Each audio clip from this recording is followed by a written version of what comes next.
Holding someone accountable is not an attack, though may not also be a tea party. Accountability Africa is designed to always ask questions on how our commonwealth is being handled. And from the private sector, we pry into their customer service operations. Accountability Africa.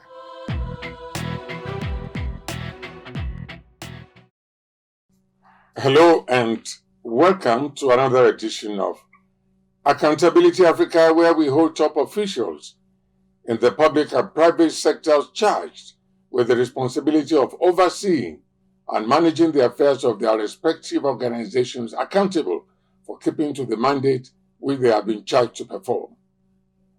On this edition of the program, we are dwelling on Nigeria's pension scheme, retirement, and the various intricacies surrounding it. Retirement, often envisioned as a time of leisure and well-earned rest, paints a starkly different picture for many Nigerian workers. Instead of peace and tranquility, their post-employment years are marred by anxieties around delayed or insufficient benefits, plunging them into unforeseen financial hardships. Retirement in Nigeria, far from being a joyous occasion, feels more like a burden, and the issue is poised to explode as the population ages. You will agree with me that it is quite an eyesore to witness once celebrated figures like former athletes, veterans in the entertainment industry, and even former government officials struggling to maintain their past lifestyles, leading them to face one of the worst forms of vulnerability. Another particularly disturbing trend in Nigeria's pension scheme are allegations of fraud and corruption in the system. It has almost become an annual ritual to see pensioners carrying placards across various parts of the country to protest over unpaid benefits and the corrupt practices among officials of their various pension fund administration. In today's rapidly changing world, securing a comfortable retirement is a goal that should be on everyone's radar. However, statistics from a recent survey carried out by Corywise revealed that only 32.5% of Nigerians are actively saving for their retirement, and this could have serious consequences down the line. Over the years, the lack of planning and the uncertainties surrounding retirement have been a major problem for many Nigerians, and with the current economic realities, it is important now, more than ever, for every Nigerian to key into it. Now, joining us in the studio today is Wilson Ideva. He is a seasoned professional in Nigeria's pension sector. He will be exposing us to key issues around Nigeria's pension scheme and why Nigerian workers must not leave everything to chance in their preparation for retirement. So he will be telling us all this after this break. He will be taking us again down memory lane to the journey so far in Nigeria's pension scheme, where we are now and where we are supposed to be after the break. Holding someone accountable is not an attack, though may not also be a tea party. Accountability Africa is designed to always ask questions on how our commonwealth is being handled. And from the private sector, we pry into their customer service operations. Accountability Africa.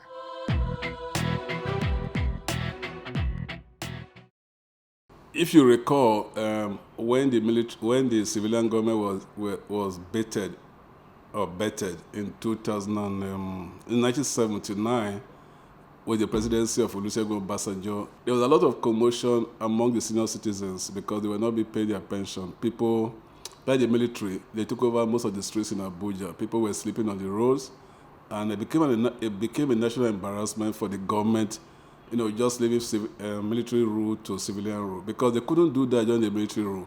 But during the civilian rule, as soon as the government, they handed over to the new government of Obasanjo, all senior citizens, both military and civilians who were not being paid their pension, summoned the courage, and rightly so, to come out to the street to protest. So the government, based on what they saw, they decided that, they cannot cope with it because it was a national embarrassment.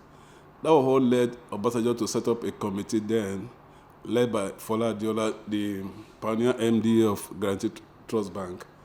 to find out which scheme will be most suitable for our country and which scheme will be implementable. So that resulted in what you call Pension Reform Act 2004 as a then, but this has been amended now to 2014. So before this time, you have different pension schemes. You know, police have their pension scheme, military have their pension scheme, civil service has their pension schemes, and different employers, private sector employers, they all have different pension schemes.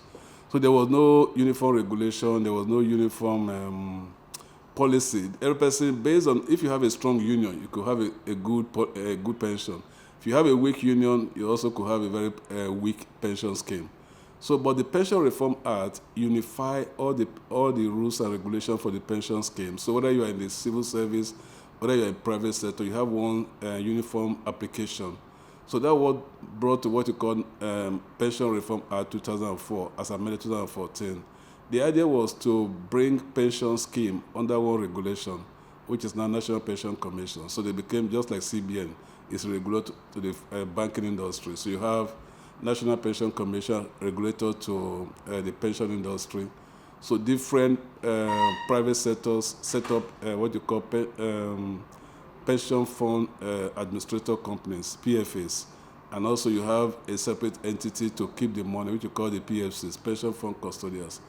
So the idea was that there'll be uniform rules for contributions, there'll be uniform rules for retirement, and also there'll be uniform rule for investment of fund. If you recall, this country before now was saddled with all manner of fraud in the pension scheme because there was a weak regulation. So when you have a weak regulation, it will be subject to fraud. But with the Pension Reform Act 2014 as amended now, so you now have different players in the scheme. You have the administrators. These are people where you can remit your money to, and they keep your money. They're the one that interface with the employees. And you have the pension fund custodians. These are people where all the money that people are remitting, you transfer to them to keep.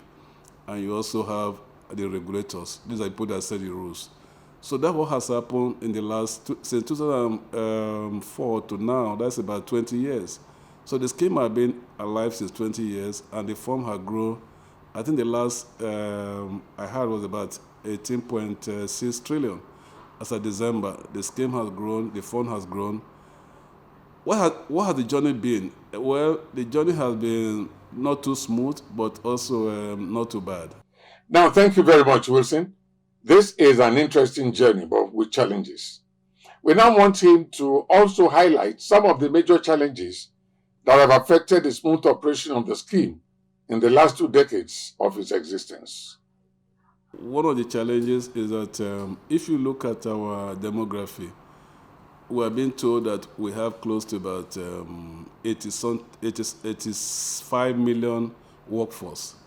But the number of people who have enrolled under the scheme that have retirement savings account as we speak is not more than 11 million. So you have a huge gap, which means that people are not, most people have not enrolled under the scheme. And that's a major challenge. So people have the view that differential is usually at the micro scheme level, but that is not true, because you have huge SMEs, small scale industries in Nigeria, employing like family businesses, employing up to 5 to 10, and most of them have no key to the scheme. You have professional groups like you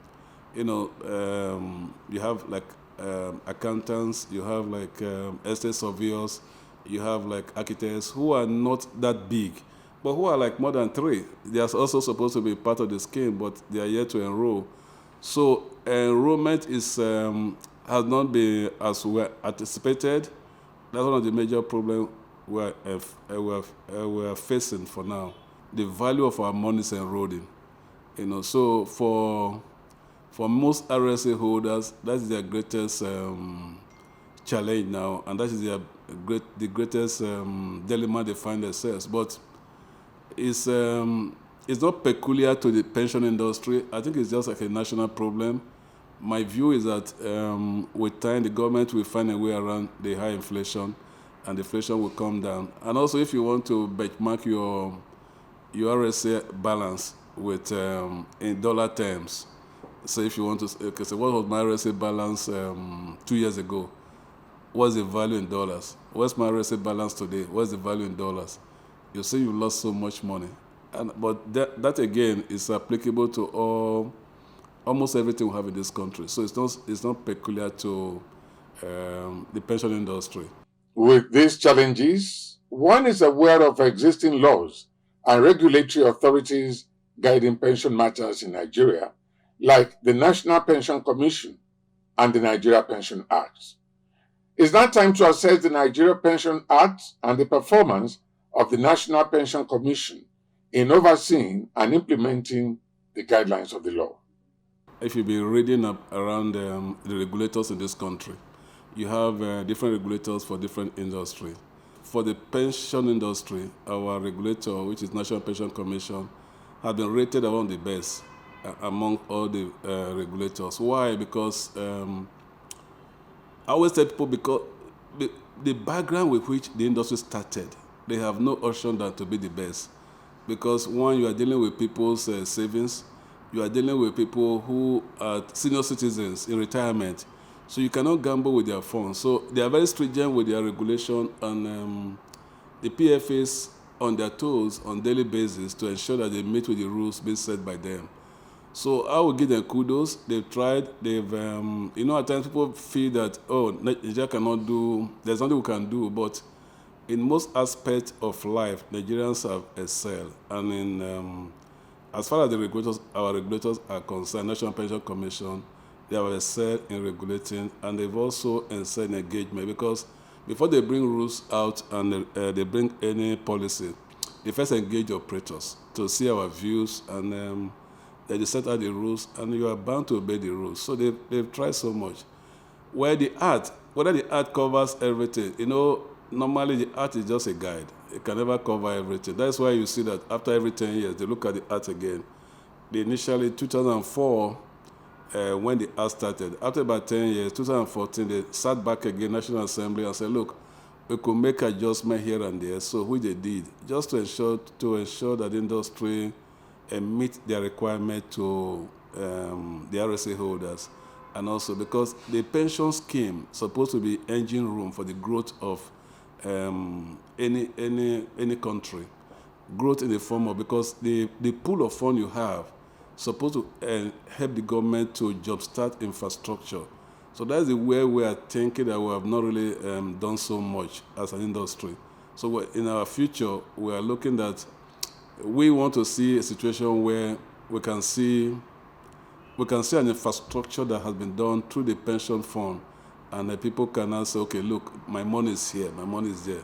But now, though we've done so much, because maybe without the pension industry, the problem we have had in this country would have been much more, because we've also invested in government bonds, which is part of domestic debt the government owns. Maybe if we don't have that, they will be going to look outside for funding. So the art relatively has met what was intended to do, but there's always room for improvement. And I know that as circumstances changes, as situation changes, because the world is dynamic, so they also go and look at the art again and say, okay, how can we fashion rules to meet up with these changes we're expecting? So that's why you have amendment as time goes on. Well, I quite agree that indeed there is always room for improvement. How can we make things better and improve the scheme? Now, Wilson Ideva will have to contend with two questions in one here. First, the pensioner appears to have no savior in quotes. I mean, nobody seems to care, maybe except the children. I hear there is union of pensioners.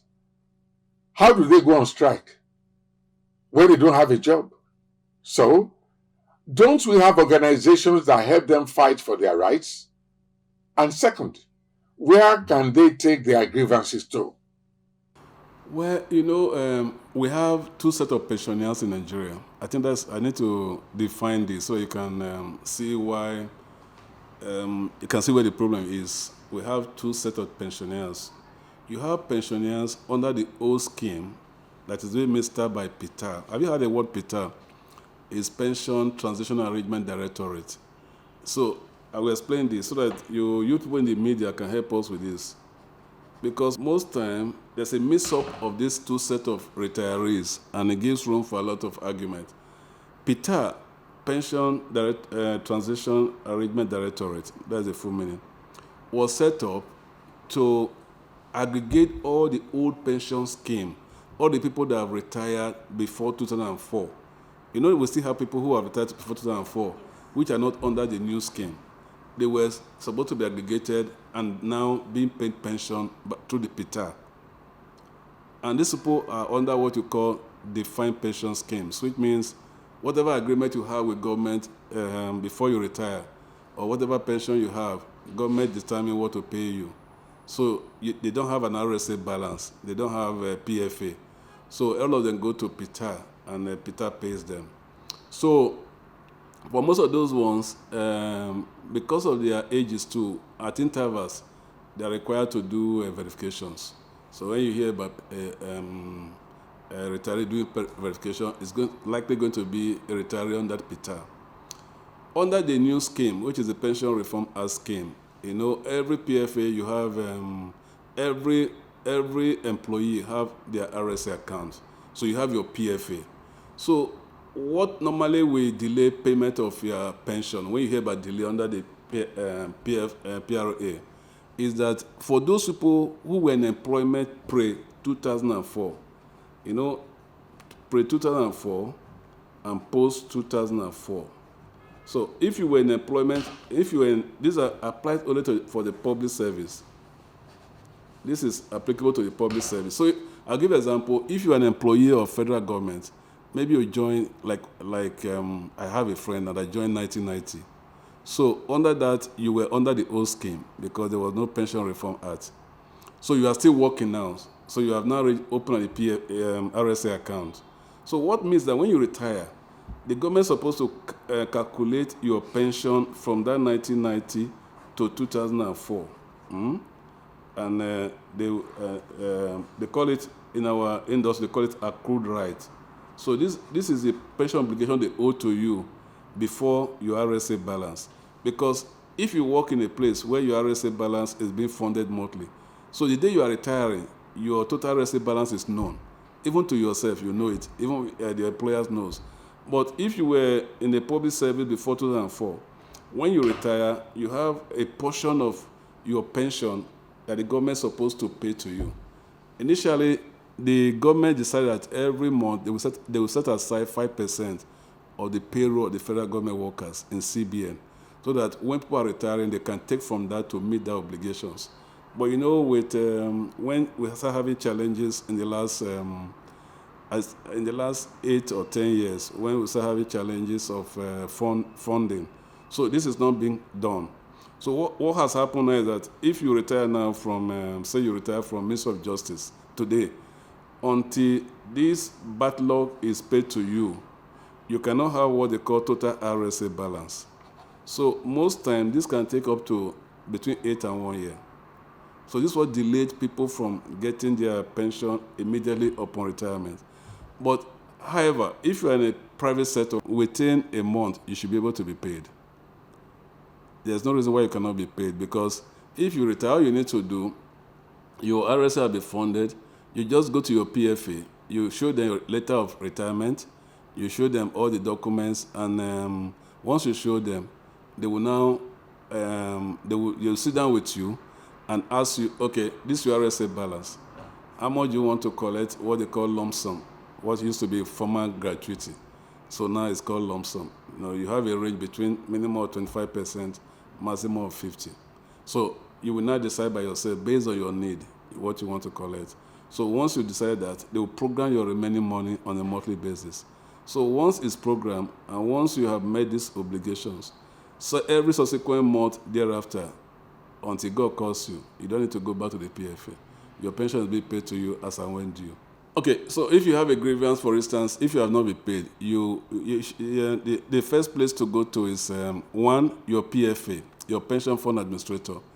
If you are under the pension, if you are under the scheme, if you are under the contributory pension scheme, so it's to go to your PFA and find out why you have not been paid. Your PFA should be able to explain to you, one, if they are waiting the redemption of your accrual rights from the federal government, if that is applicable. If it's not applicable, if your application will be sent to PENCOM, but even when it's sent to PENCOM, normally should not take more than 1 week for you to be paid.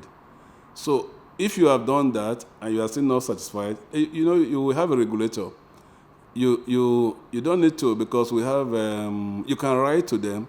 You don't need to just visit them. You can write to them and say, look at my, and narrate the scenario. So they will respond to you. They will find out from your PFA why you have not been paid. So the first point of call is your PFA, your pension fund administrator, because they're the one that will be keeping your phone. They're the one that will be interacting with you. And they're the one that will be giving you your statement. So you have to go to them. If you're not satisfied with them, you go to the regulator, which is the National Pension Commission. I think with those two, they will tell you why you have not been paid. Workers of today are pensioners of tomorrow. How can a good foundation be laid now for a worker towards a smooth pension? One, ensure that whatever you are working, that your pension is being remitted on a monthly basis. Because the problem we have, most employees do not take interest in their pension. So they take interest only upon retirement. And once you have an RSA number, which we call pension education number, PIN, even when you change your employment, in your new employment, you just submit the PIN to them. So they're going to remit. So it's not something that you just open a new account anytime. So it's one account for life. So if you work with A, the day you retire from A, you move to B, you just submit your PIN to B. First and foremost, what my advice would be, ensure that your pension is being remitted as and when due. Additionally, you can decide that, how do I really want to live in retirement? So this is where you need technical advice now. How do I want to live in retirement? What would be enough for me in retirement? Say, if I'm retired 20 years from now, what do I think would be enough for me? Take into consideration what you call inflation and like what we're going through now, the value of the naira. You can do what we call additional voluntary contribution. Additional voluntary contribution. So what it means is that beside I think now you're contributing 18% employee, 8% employee, and 10% employer, totaling 18% of your either total emolument or your housing, transport, or a basic, depends on what agreement you have with your employer. You can decide that some part of your money you contribute it voluntarily. It's also tax-free. I.e., you can decide that, before you pay me, I want to be transferring. You can decide any amount. You can use as a percentage. You can say, okay, maybe 50. You can say 30,000 should go to my RSA account every month. If you use your pension calculator, you'll be amazed what 30,000 in 20 years will give you. There's what you call pension calculator. If you go to the website of any PFA, you can see there's something that they call it pension calculator. With that, you can if any amount you want to contribute, you can determine they will tell you the value, number of years time. All you need to do, you put some parameters. In addition to this too, you can also determine. You can decide by yourself how much you want to earn as pension. How will you do that? You know how much they are contributing for you now. Let's assume your RSA balance is today, let's assume it's a 5 million naira you have. And you still have like 10 years to work. 10 years to work. And you can decide that, okay, assume I want to earn, maybe every month I want to earn 300,000 upon my retirement so I can meet all my requirements. So if you go to the pension calculator can derive for you how much you should pay under additional voluntary contribution in order to be able to earn this. Alternatively, you can sit down with your PFA. We are winding up now, and the expert is still here. How best can we enlighten the citizens? Thank you so much for this question. The media need to help Nigerians because whether you work for a public sector or you work for an organized private sector, you know, all of us must get old. Am I right? Yes, so even when you are doing, you are selling a car in the market, you must get old. Age has nothing to do with where you work. So the media need to enlighten people that managing resources at old age is a bit quite challenging. So that even as we are young, no matter the endeavor you are, we must plan for retirement. So what is happening now that we just, people just going to work and hope that, oh, maybe my children, oh, maybe something will happen. It's not true, you know. So we expect the media to help with enlightenment. We expect the media to help with letting people know that age have nothing to do where you work, and that also letting people to know the challenges they will meet at old age. Because, you know, we are strong now, we are running up and down. By the time we come, when we are working with stick, and that time, years back, your children will take care of you. But this era, the children are also having their issues. And beside their issues, the environment where they are growing up now, the children, it's not like where some of us who are old grew up. We grew up in a situation where we have a burden for every person.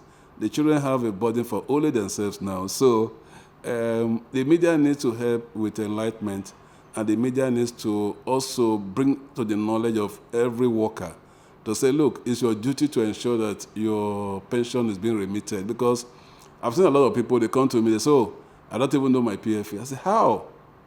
My employer, they are contributing money, I don't even know. I said, no, it's not true. It's not supposed to be so. You are supposed to take your pension after your doctor. I think the next person you should take very seriously is your PFA. On that note, we end this edition of Accountability Africa. My guest has been Wilson Ideva. He is an authority in Nigeria's pension sector. Great thanks to our guests and everyone around here.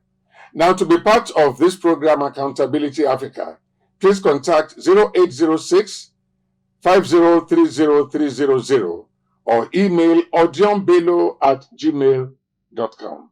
See you next week. Bye.